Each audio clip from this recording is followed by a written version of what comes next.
Nope.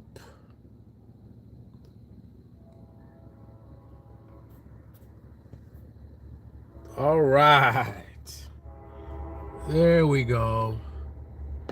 All right, so let's talk about the meeting of the generals. So Donald Trump recently got all of to oh man, the AI got by the AI again. So the Trump called all of these generals from all across the world. What is up with this thing? All these generals from all across the world for this meeting. Now, when I first heard about it, I got real nervous because I thought that we were going to be going to war with Venezuela. Now, we still definitely are going to have some issues with Venezuela because Trump is definitely up to something with that.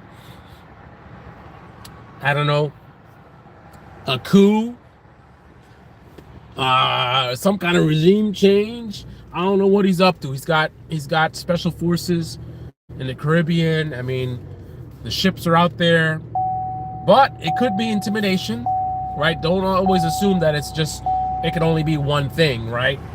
There's some alternatives in terms of what he could be up to. So just keep that in mind. But regardless, so I'm an Air Force veteran. And I want to talk about this meeting of the generals and explain some things to people who are not military that you may not understand. And if you look through the videos on my channel and you search for the word racist, you're going to have a hard time finding any videos. I mean, I have no idea, but maybe there's one or two videos. I don't think there's going to be many videos at all. So I'm not the one, but there is a racial undertone of some of the stuff that Trump is doing. And I'll explain that, obviously. But I know that people are not going to pick up on that stuff.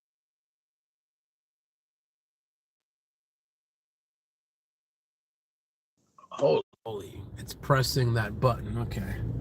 1 second. So we're going to start off with the beardos. I'm going to have to pull off to the side here in a second. This needs to be adjusted. So you might have heard Trump or Pete Hegseth probably talking about they want people to be shaven, clean shaven, and talk about fat. They don't want any fat generals and stuff like that. But specifically, he focused on a little bit on beards. And just because, again, the MAGA movement is a movement of children, it's just really juvenile. So, you know, the adults of the MAGA movement are like overgrown kids. So Pete the drunk, he says to the troops, he says, we don't want any beardos. This is a grown-ass man on the stage talking about beardos. Okay. And I believe you referenced waivers. None of these silly shaving waivers and stuff like that. You know, if you're going to be in the military, you need to be clean shaven, blah, blah. Now, if you're a emotional conservative, which is the key demographic of MAGA, then that sounds nice to you. You're like, yeah, they should be clean shaven. They should. It's our military. They should be proud and disciplined and blah, blah, blah. And people in the military who don't want to shave. And you have these visions in your mind that people are walking around in uniform with like thick ass beards and stuff like that and just looking sloppy and their shirts hanging out. I will let you know that's not the case. I'll give you a couple of examples.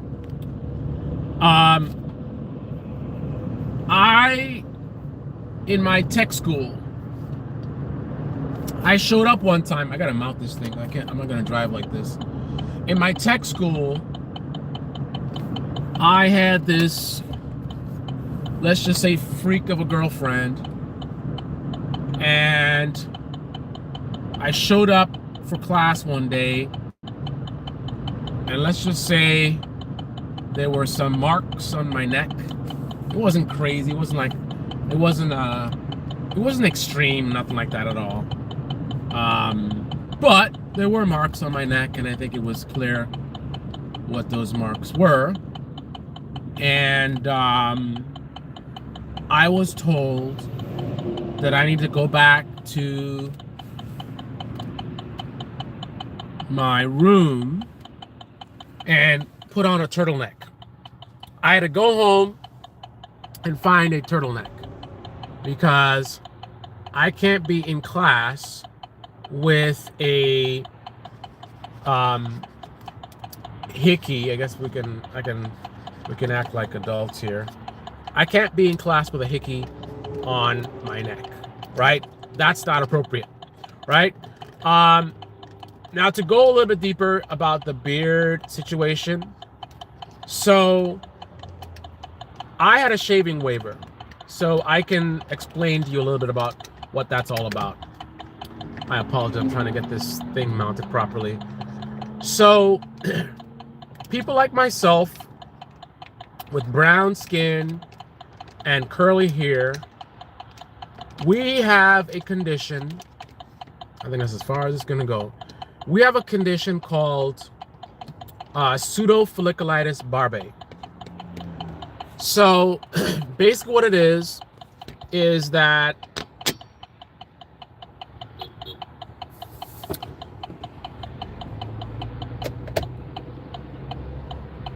because of my curly hair and other people like me, when our beards grow, the hair curls back towards your face, right? So you've got this hair that's very sharp. I think part of the reason why it's sharp is because of the way it's cut with the razor. But it's like a needle, and it curls back and it will pierce your skin, and that leads to an infection, and that infection leads to bumps, razor bumps. Caution. Now, Ahead. for some people, the razor bumps might be a minor inconvenience, a couple bumps here and there, no big deal. I think that's something that I believe happens to some degree to every man. I don't know if some skin types that'll never happen with, but it certainly was an issue for me. And the issue is that some guys, there's a range of how your reactions are. Some guys, it's really, really bad. Like, your face will be just covered in these really nasty looking bumps, right? So it's anywhere from a mild reaction, so you just have a little bit of bumps here and there, maybe no big deal, to moderate, like, okay, you got a lot of stuff going on there, to like totally gross, right? And everything in between. So you got a lot of men in the military who that's their reality. So what you do, because the military wanted to have at least some kind of, acting like we're a civilized country, supposedly, right? So the military trying to be civilized and not torturing the troops that are defending the country, right? So they have a waiver program. So basically you can easily go and you would get diagnosed with a condition and you get a waiver that you're supposed to keep with you, because basically you're supposed to be clean shaven, right? So if you're not clean shaven, a senior officer could come up to you and be like, hey man, what's up? And you can get in trouble for that, right? Get written up or whatever. So what you do is you whip out your waiver and you're good to go. Now, I never had to do that. I had the waiver, but I never had to use it. I think because it's kind of like, they're not stupid. They know, right? They know that this is a thing for people like me. Now, if I went like a week without shaving, that would be a problem, I'm sure. But I think the waiver allowed me 2 days. maybe 3.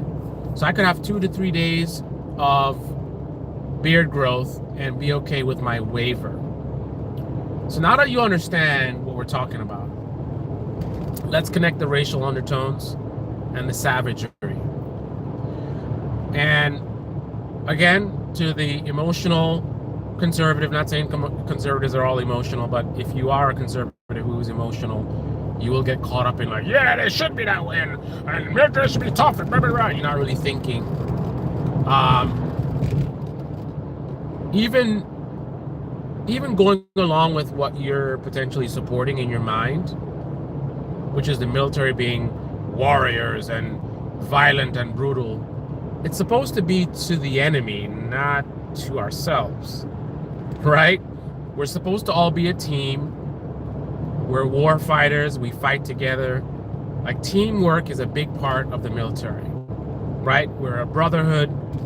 You know, you want to know that the man to your left and the right have your back. I mean, we put our lives in the hands of our fellow airmen or Marines or whatever unit you're in, right? So that's a big part of it. So the brutality, again, is supposed to be towards the enemy. You know, the Claymore mines, where you say it's written on it, says this side to the enemy, right?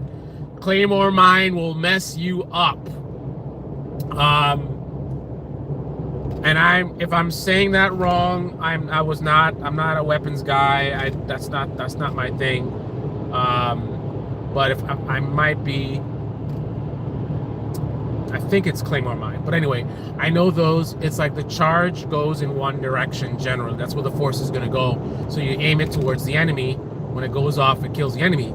But you don't want that coming back at you, right? So the savagery shouldn't be towards our own troops. So the idea of torturing our troops and making them destroy their bodies, because I mean, if you got to realize it's not a private sector, right? So it's not like you just, oh, well, you don't like it, then just leave, right? When I signed up, I made a commitment. I made a 4-year commitment.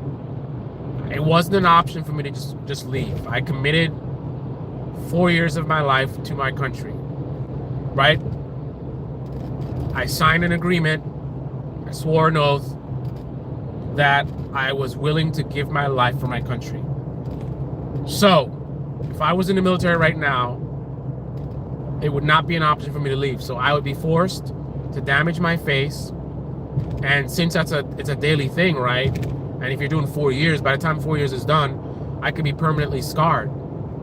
So now for the rest of my life, not because I got wounded in combat, some bomb went off or whatever, just because half the country decided to elect a buffoon, and then that buffoon decided to appoint a drunk sexual predator as the head of the military, I would be walking around permanently scarred. So the sexual undertone, this is something that affects people predominantly who look like me. So,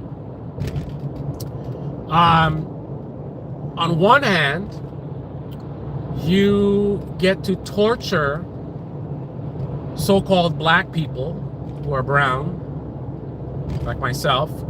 So you get to torture black people and don't suffer any consequences whatsoever, because it's under the cover of, oh, it's discipline and hygiene and military standards, right?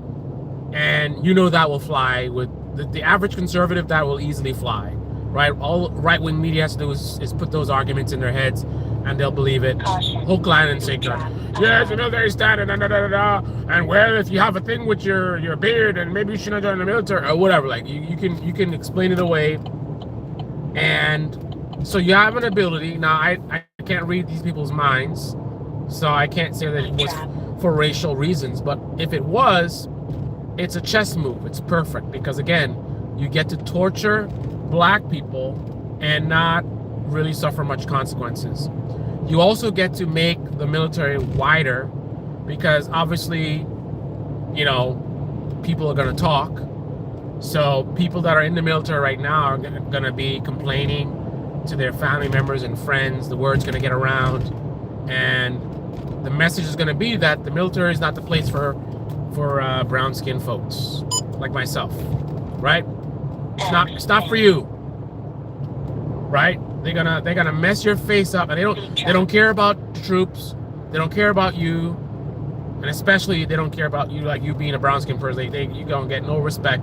They gonna make you mess your face up for no reason. Because again, remember the waiver, and that's the thing. That's the beauty of how Trump gets away with this stuff. He plays on ignorance, right? Because the way he talks, you have in your mind somebody in the military walking around with a week's worth of beard, 1 inch long beard or whatever, and you're thinking Trump is right, they shouldn't be like that. But that's not actually what's happening. That's not what he actually even said. But it's the impression that you'll get. And then when you think that way, you're just like, well, you know, that's the standard and that's how it's supposed to be. And then he starts throwing around woke. So then your brain processes that it's probably a woke policy or whatever. You don't realize, if you're not a military, that these are policies that were around way back when the military was, you know, real and it wasn't woke. Like from my time, right? I was in the 90s, right? Back in the 90s, it wasn't woke. It's not woke now, and woke means nothing. But regardless, the idea or the rhetoric is that things are woke now. They weren't woke then, right? So that being the case,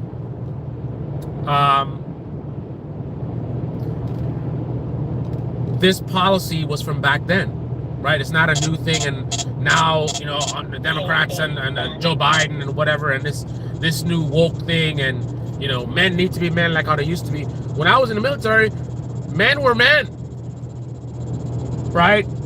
I mean, I know that's a bullshit statement, men being men or whatever the hell that means, but I am from the time where men were supposedly men and woke wasn't a thing. And again, we had the same waivers, and once again, 2 days of shaving, 2 days of not shaving.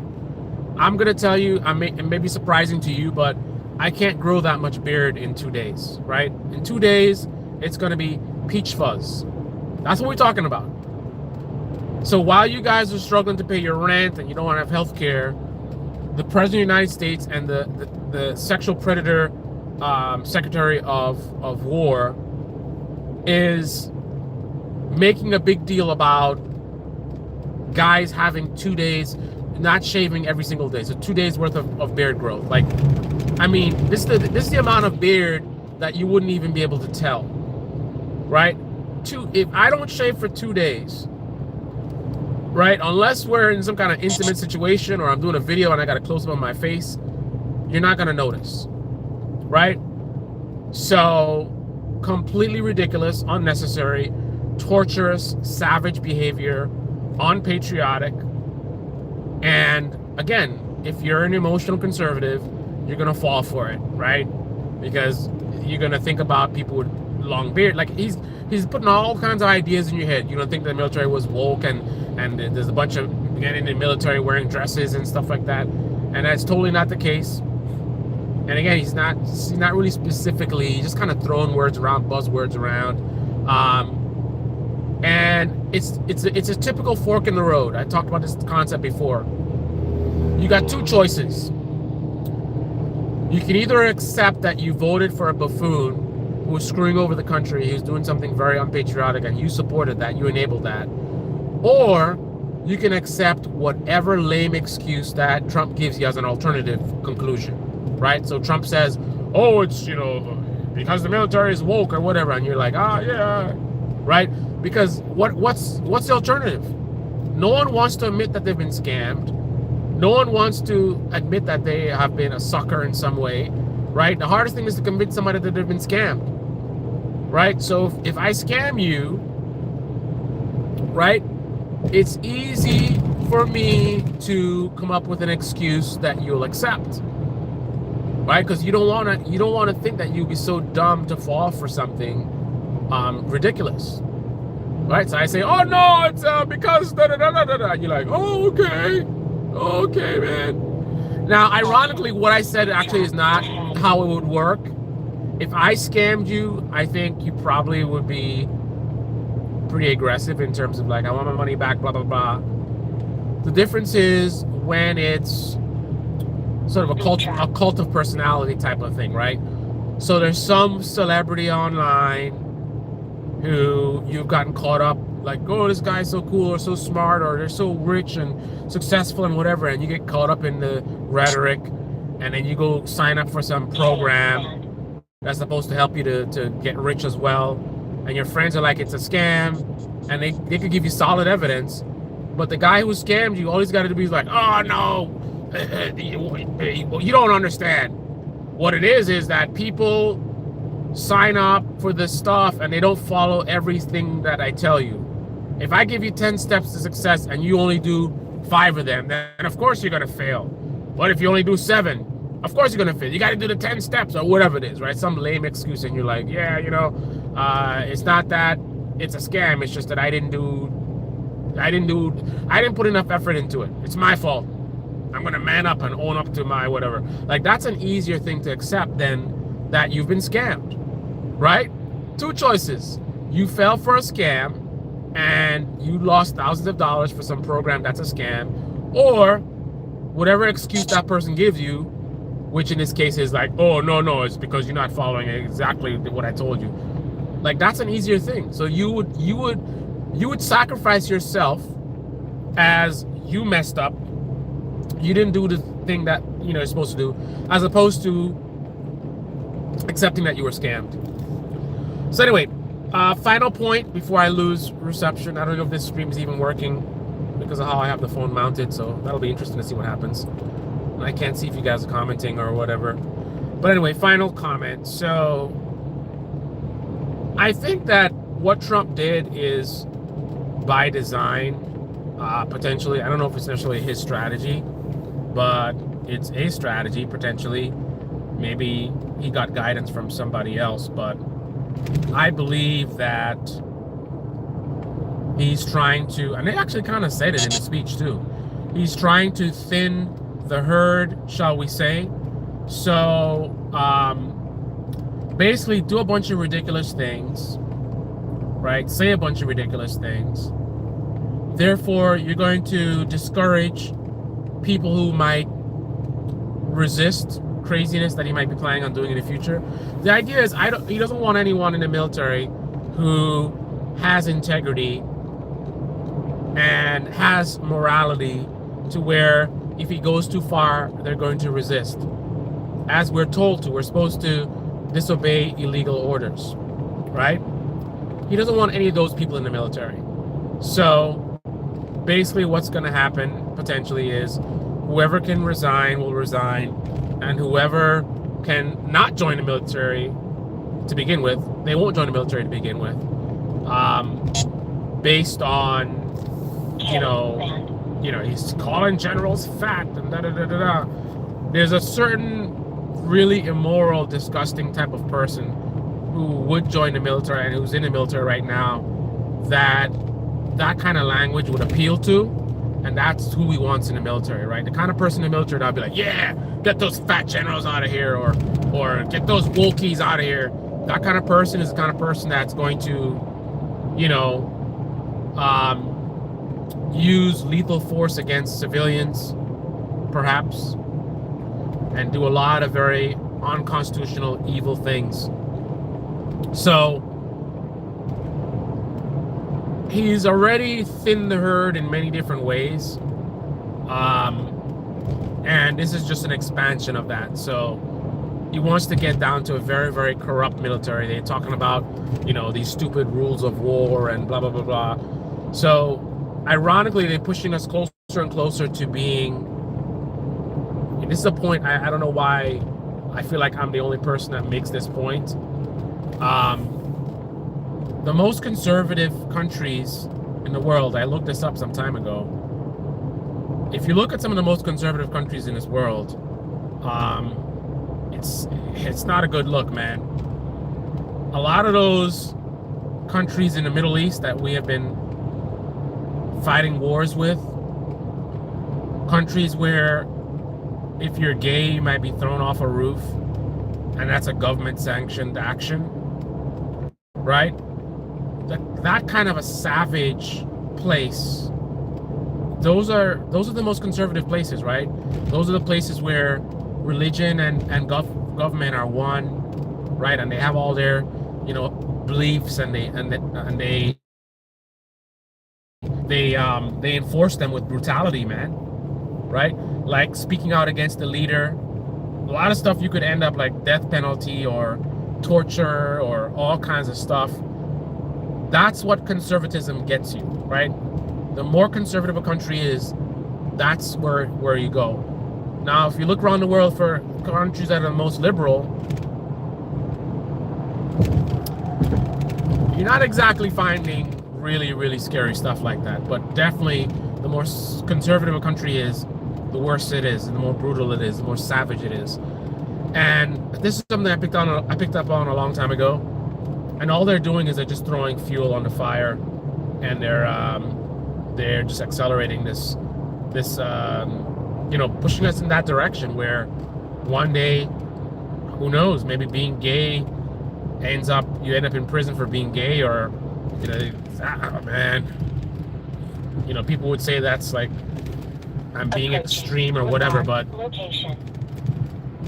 it's not like you just overnight end up that way, right? It's little bits and pieces over time. And it's kind of like the lobsters in the boiling water. So in the moment it doesn't seem as extreme, right? You may see some things here and there and you're kind of like, well, that's kind of whatever, but you don't really get the full scope of how bad things are, because it's over time, little bits and pieces. Before you know it, you get so far out of the zone, and then maybe one day you wake up and you're like, holy crap, how did we get here? By then it's too late, right? By then it is too late. So I don't know what's gonna happen. I don't know what's gonna happen next, but it's certainly not looking good at all.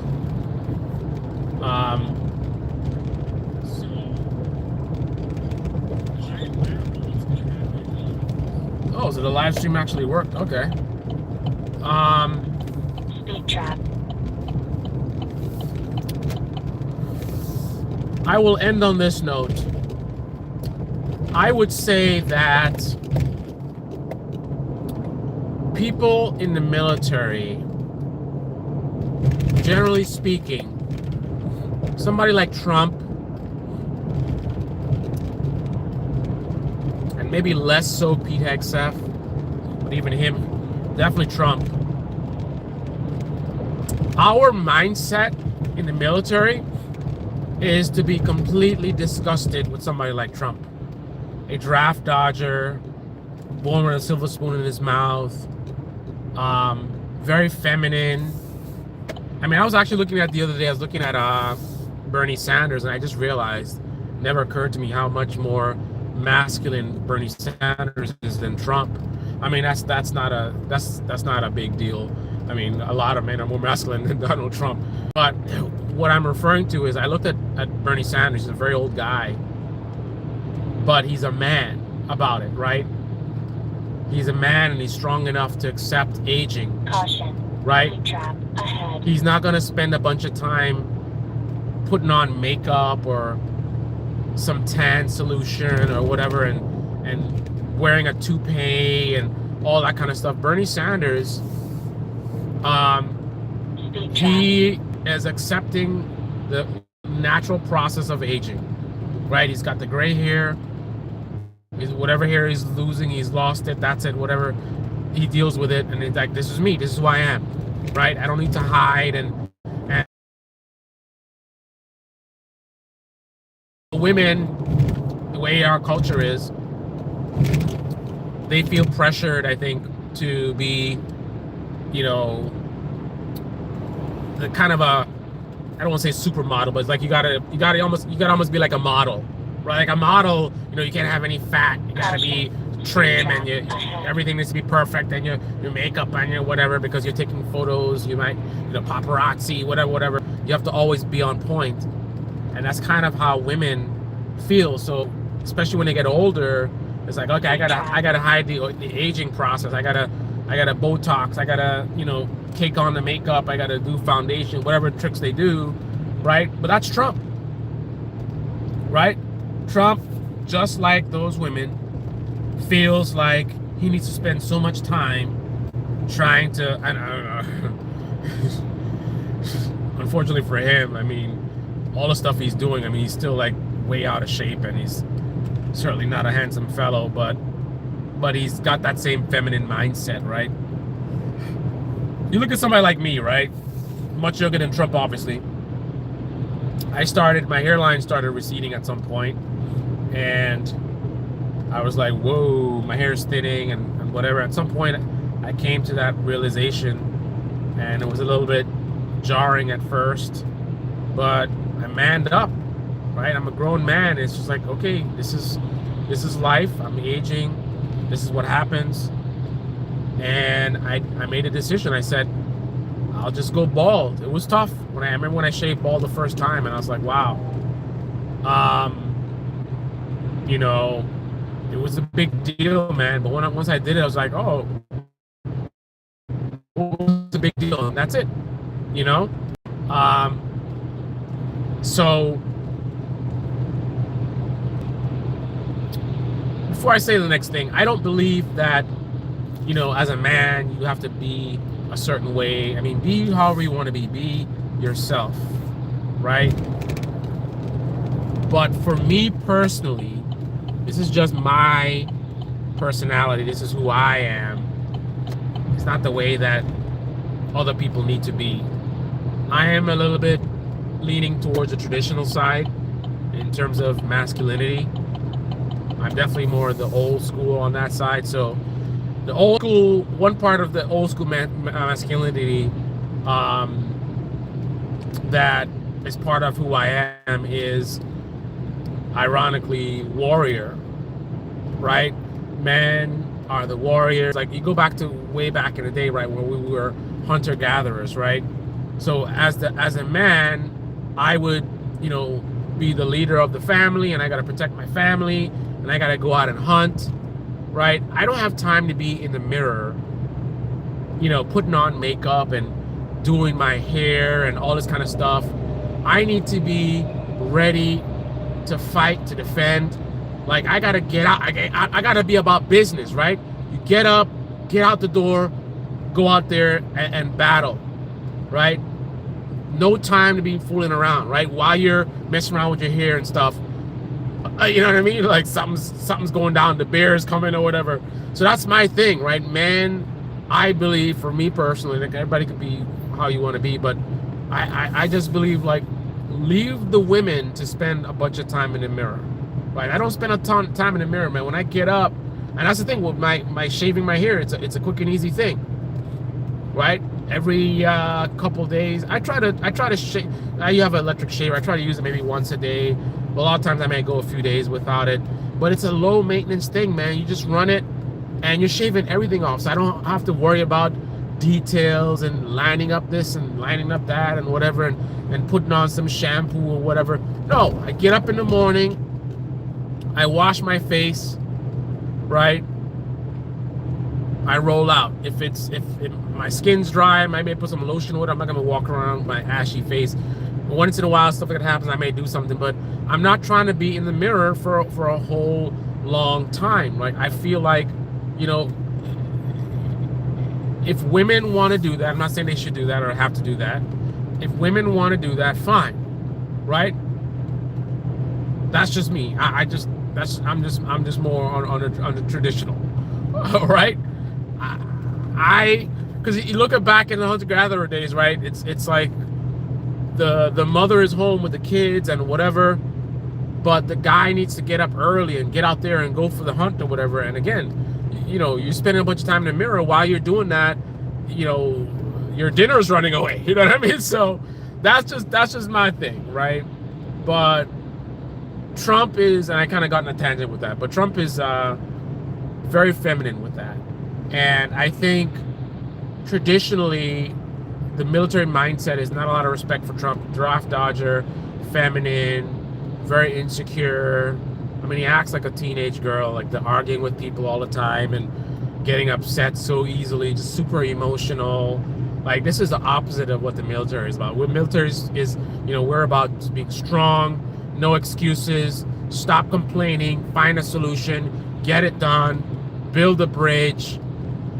The David Goggins, the former Navy SEAL, he says, if my knees don't work, I'm gonna find something that does work, right? Or something that will, right? And I know that's a legit sentiment, because that's how they trained us in the military. We talked about, I'll never forget, the drill sergeant said in when we were marching, they said being dead is not an excuse, right? No excuses. Meanwhile, all Trump does is complain every day. Complain. People are mean to him. The media coverage is negative. They said this and they said, I'm gonna sue you because you said something I don't like.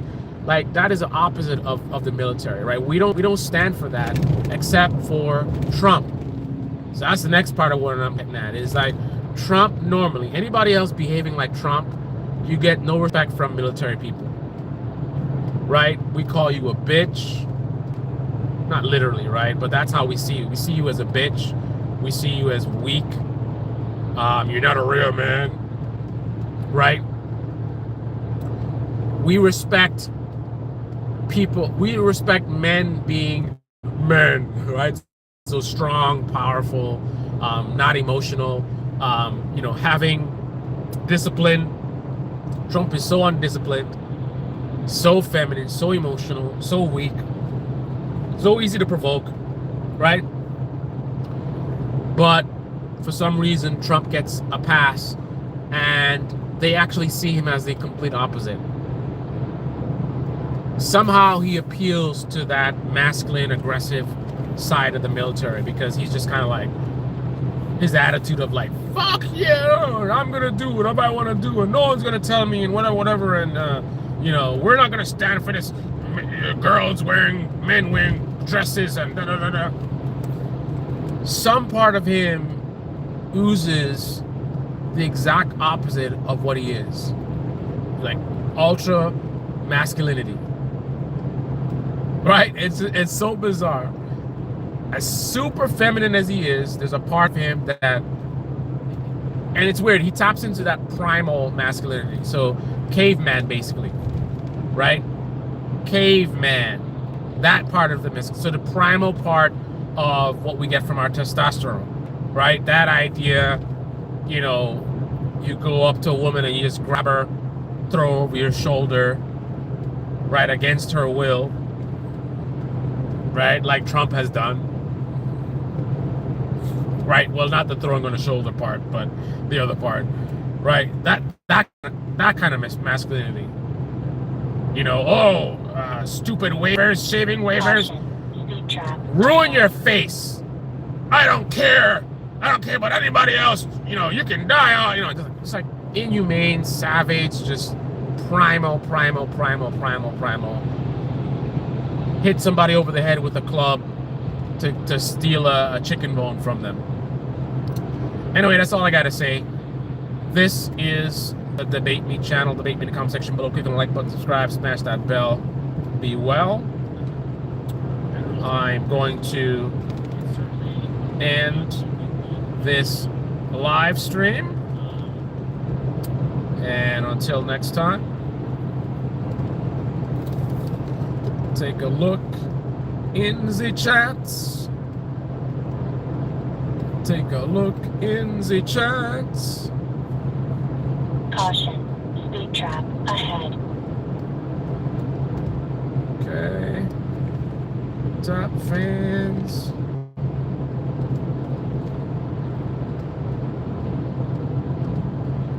I'm in the wrong lane. Alright, guys. On that note,